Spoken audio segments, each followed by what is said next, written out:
Vamos seguir com o noticiário internacional. Os Estados Unidos defenderam o uso da força militar como a única opção para combater os cartéis de drogas na América Latina.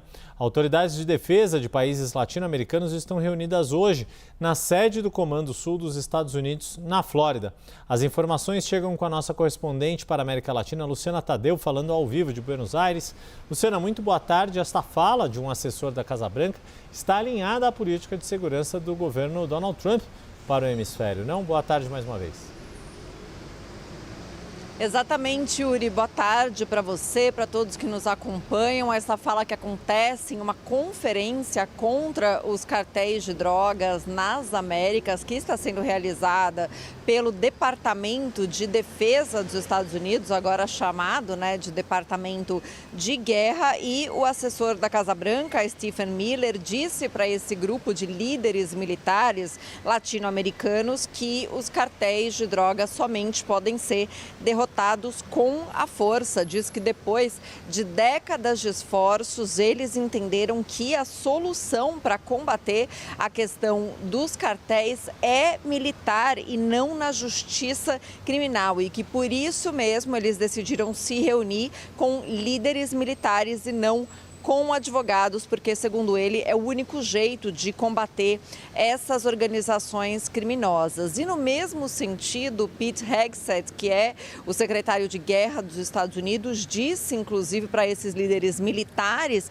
que os Estados Unidos poderia até, se quisesse, combater sozinho essa ameaça regional, Ele mencionou a questão dos americanos que sofrem com o consumo de fentanil nos Estados Unidos, que os Estados Unidos acusam de vir da América Latina, e ele disse que, apesar de poder fazer esse combate sozinho, se quiser, o governo dos Estados Unidos prefere que o combate seja conjunto com o resto da América Latina. Lembrando que essa conferência acontece num contexto em que os Estados Unidos enviaram militares para o Equador para uma operação conjunta para combater os cartéis, que são considerados pelo governo dos Estados Unidos como organizações terroristas. De fato, existe uma crítica a essa classificação, porque acaba equiparando esses cartéis de drogas a organizações terroristas como o Estado Islâmico, por exemplo, também a Al-Qaeda. Então, existem críticas em relação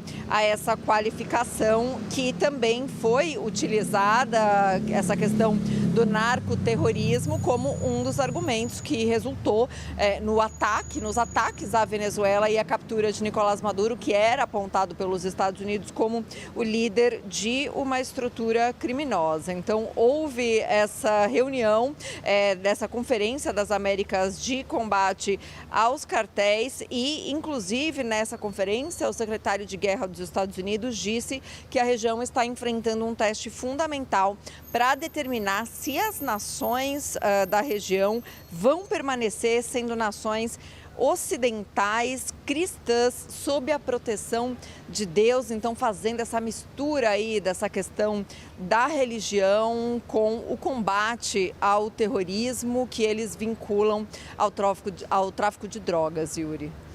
Luciana, segue conosco aqui, porque ainda neste mesmo tema de combate ao narcotráfico e ao crime organizado, o Senado do Paraguai aprovou um acordo que autoriza a presença de militares dos Estados Unidos no território paraguaio.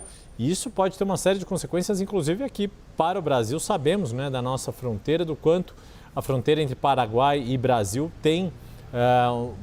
desperta muito interesse das quadrilhas de narcotraficantes. Pois é, mais uma ação dos Estados Unidos nesse sentido. Agora, então, vai ter uma presença também no Paraguai. O que o Senado do Paraguai aprovou foi uma presença temporária dos militares, não somente militares das Forças Armadas dos Estados Unidos, mas também civis integrantes do Departamento de Defesa dos Estados Unidos. Esse acordo foi aprovado pelos senadores ontem, ainda vai precisar da ratificação da Câmara dos Deputados do Paraguai. Foi um acordo assinado com o governo dos Estados Unidos pelo Paraguai em dezembro, entre o governo de Santiago Peña e o governo de Donald Trump. E com a alegação de que é um acordo para combater justamente o crime organizado e o narcotráfico na região. Esse acordo prevê que esses militares norte-americanos e também civis do Departamento de Defesa, mas não só integrantes das Forças Armadas do Departamento de Defesa, também contratistas norte-americanos envolvidos em projetos, possam estar presentes temporalmente no território paraguaio para visitas de barcos, treinamento, exercícios, atividades humanitárias e outras atividades mutuamente acordadas. E esse texto estabelece que esses norte-americanos vão ter privilégios, isenções e imunidades no Paraguai equivalentes a que têm os diplomatas pela Convenção de Viena. As carteiras de motorista dessas pessoas dos Estados Unidos vai ser reconhecida no Paraguai. Elas vão poder usar uniforme, suas fardas, né, no Paraguai.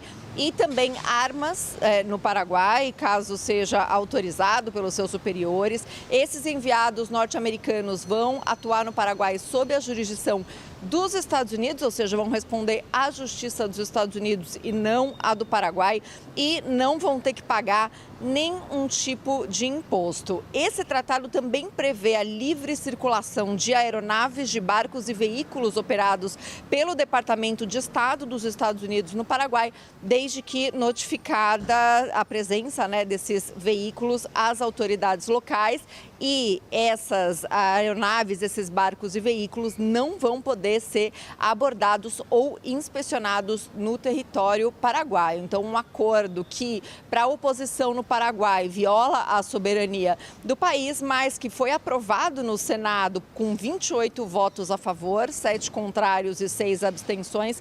E, se passar pela Câmara dos Deputados, vai entrar em vigor, permitindo, então, essa presença de militares e civis do Departamento de Defesa dos Estados Unidos no território paraguaio. Como você mencionou, ao lado do Brasil, o Paraguai já tem alguns acordos de cooperação com os Estados Unidos, por exemplo, treinamento de agentes pelo FBI dos Estados Unidos, inclusive anunciou numa entrevista para a gente no ano passado que ia estabelecer uma base de combate ao terrorismo do lado paraguaio na Tríplice Fronteira, para compilar informações sobre o Hezbollah aí nessa região, e que essa base iria contar com agentes treinados pelo FBI, que é o escritório, né, de investigação dos Estados Unidos. E agora, então, se prevê com essa aprovação pelo Congresso a presença dos militares dos Estados Unidos no território paraguaio por esse acordo assinado entre Santiago Peña, presidente do Paraguai, e o governo de Donald Trump, Yuri.